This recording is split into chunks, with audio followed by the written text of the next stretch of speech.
yung pain talaga ng headache ko is sobrang sakit talaga. Now it's like close to zero. Hindi na nangyayari actually. Kakaiba talaga. I hope na ma-experience to ng iba. My name is Justice Monterde, 33 years old, and I was diagnosed with trigeminal neuralgia. Current work ko kasi is work from home. So, yung life ko nun is really not healthy. 8 hours to 16 hours nakaupo lang sa desk, sa computer, so doing work.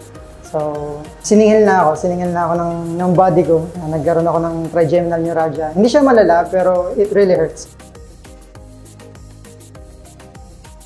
Yung first time is, this is not your typical chiropractic. When you see it on TikTok or mga Facebook Reels na magkakaroon siya ng mga sounds or crackings, hindi siya ganun. Hindi siya typical. You will think na walang nangyayari, but yung procedure is meron talagang impact sa health ko. Especially doon sa may atlas part ko, which is na-explain ni Doc. First experience ko talaga parang wala lang. I thought it's scam, it's fake, because yun nga, again, nag-rely ako sa mga social media information na you have to hear a sound in order for it to work. But it definitely changed my life.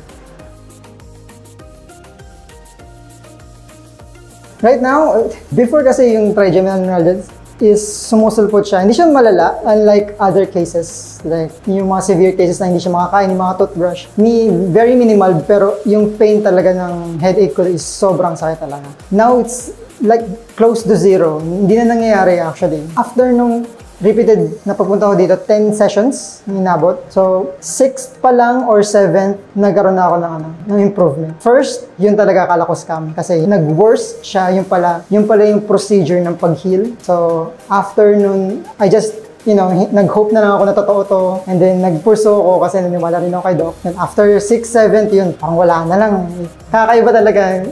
I hope na ma-experience to ng iba. Yeah, 100%. I would recommend this. Nabigyan na ako ng mga ibang names, yung mga pwedeng tawagan kasi I have few friends, families na nag-experience ng back pain. So hopefully, they will come to visit and experience Doc's powers.